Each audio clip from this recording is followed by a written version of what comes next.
Anistiar ou não anistiar? Eis a questão. Vamos lá. O artigo 48, inciso 8º da Constituição Federal de 1988, estabelece que cabe ao Congresso Nacional, com a sanção do Presidente da República, dispor sobre todas as espécies de anistia. Ou seja, constitucionalmente, é competência do Legislativo conceder anistia via lei federal. O artigo 5º, inciso 43º da Constituição. Esse proíbe a anistia, graça ou indulto para crimes hediondos, tortura, terrorismo e tráfico de drogas. Agora, não menciona explicitamente os crimes contra o Estado Democrático de Direito, que é a Lei 14.197/2021. E nem fala em golpe ou atos democráticos como tais. Isso abre uma lacuna legal que poderia permitir a interpretação de que esses crimes devem estar, sim, sujeitos à anistia, salvo se uma norma posterior ou constitucional impedir. E já que falamos da Lei 14.197/2021, crimes contra o Estado Democrático de Direito, essa lei tipificou no Código Penal vários crimes contra a democracia. Por exemplo, tentativa de golpe de Estado, abolição violenta do Estado Democrático de Direito, etc.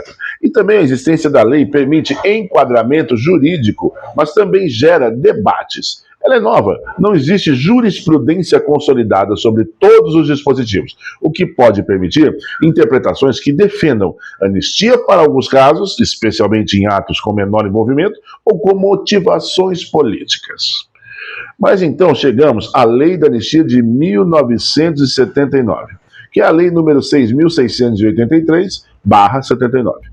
O histórico importante, né? A anistia foi um instrumento utilizado para pacificação política, para perdoar perseguições políticas ou atos cometidos em contexto político. O STF, no julgamento da ADPF 153, em 2010, decidiu que esta lei era constitucional e válida, mesmo com críticas internacionais. Esse precedente mostra que o Supremo reconheceu a legitimidade de anistia ampla, mesmo para casos polêmicos, desde que aprovada pelo Congresso. Agora, a extinção da punibilidade pelo Código Penal. Vamos lá. O Código Penal, no artigo 107, inciso 2º, prevê que a anistia é uma forma de extinção da punibilidade. Ou seja, legalmente prevista a possibilidade de que um crime deixe de ser punido mediante lei de anistia. Mas algumas outras questões, por exemplo, leis, precedentes e argumentos que agora são contrários a essa anistia ou que vão impor limites, né? Lógico, a primeira questão são as cláusulas pétreas da Constituição. O artigo 60, inciso 4, embora a Constituição permita anistia, há normas que não podem ser suprimidas nem por emenda constitucional. Forma federativa de Estado, voto direto, secreto, universal e periódico. Separação dos poderes, direitos e garantias individuais. Alguns juristas, por exemplo, interpretam que crimes contra o Estado Democrático de Direito, por atingirem diretamente a separação dos poderes ou o Estado Democrático, não poderiam ser objeto de anistia sem violar cláusulas pétreas. Compreende esse lado? Agora, vamos lá. Outro fator é a proibição explícita para certos crimes. Consta no artigo 5º, no caso, o nosso querido artigo, inciso 43º, como já citado, né, no caso. São crimes hediondos, ou seja, tortura, terrorismo, tráfico, esse sim não admite anistia, graça ou indulto. Agora, alguns argumentam, no caso, por analogia, que crimes contra o Estado Democrático de Direito, novamente a Lei 14.197, deveriam igualmente ser protegidos dessa vedação, dada a sua gravidade institucional. Lógico, o argumento da inconstitucionalidade da anistia para crimes contra a democracia, juristas e entidades como a IAB, que é o Instituto dos Advogados do Brasil, afirmam que propor anistia para esses crimes seria incompatível com a Constituição. Ou seja, com o princípio do Estado, democracia de direito, com tratados internacionais de direitos humanos, etc. Também, no caso, há projetos de lei em tramitação. Um deles, por exemplo, é a PL 1335/2025, que tentam evitar ou vedar anistia para crimes contra a democracia. Novamente, a Lei 14.197, justamente por essas razões. Agora, lógico, também temos que lembrar que o possível controle judicial do STF e o controle da constitucionalidade. mesmo sendo ato do Congresso uma lei de anistia, pode ser questionada no STF via ADI ou ADPF, se violar a Constituição. Por exemplo, se negar direitos fundamentais, violar cláusulas pétreas ou ferir compromissos internacionais do Brasil, embora não haja decisão definitiva que tenha reconhecido a anistia para crimes como os do 8 de janeiro, tá? Há entendimento de que juristas que deveria ser vulnerável a tal controle.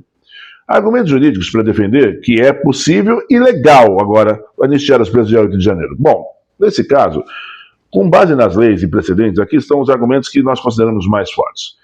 Entre eles, evidentemente, competência constitucional clara. Ou seja, o Congresso tem poderes para legislar sobre anistia. Então, como, novamente citando o artigo 48, inciso 8º, com sanção presidencial. Isso significa que qualquer lei de anistia aprovada nesse rito, projeto, votação, sanção, tem base constitucional.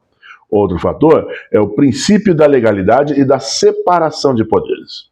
Leis criadas pelo Congresso, respeitando processos legais, têm legitimidade e não cabe ao judiciário simplesmente o veto político ou ideológico, salvo se for identificado vício de inconstitucionalidade.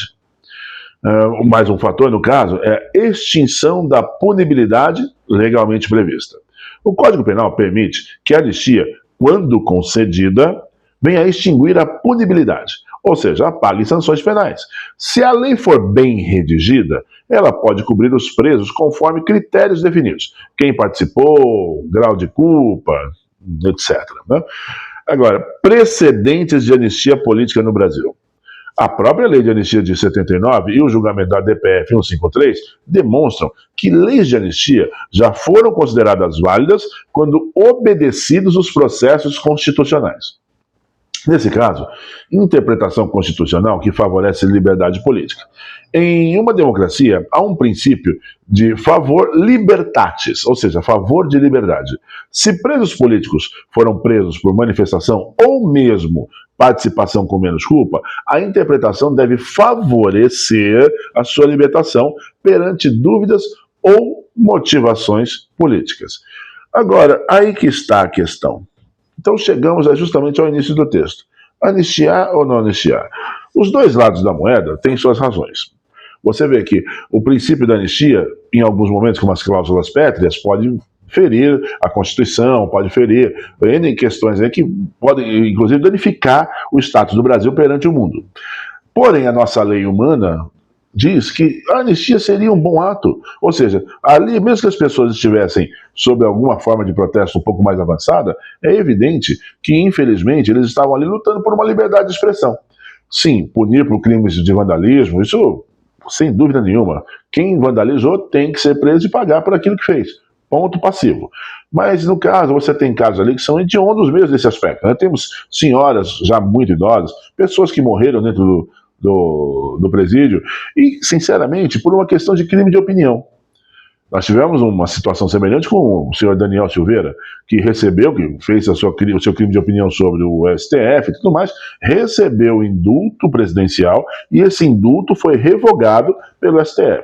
Ou seja, mesmo que seja aprovada uma lei para anistia, o STF ainda tem a possibilidade de revogar essa lei.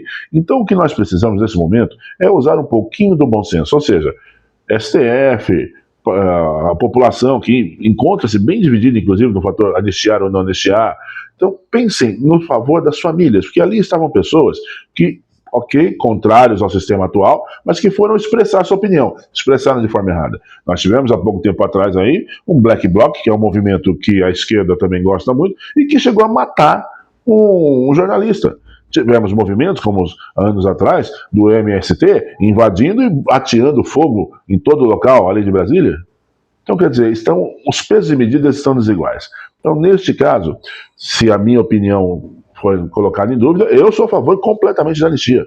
Eu não tenho criminosos ali como outros que roubaram milhões em esquemas de fraude, mensalão, como o que está acontecendo agora com o esquema dos aposentados, como aconteceu em diversas prefeituras na época da pandemia. Então, sinceramente, em razão desses outros crimes, o que essas pessoas cometeram dia 8 de janeiro é literalmente uma gota d'água.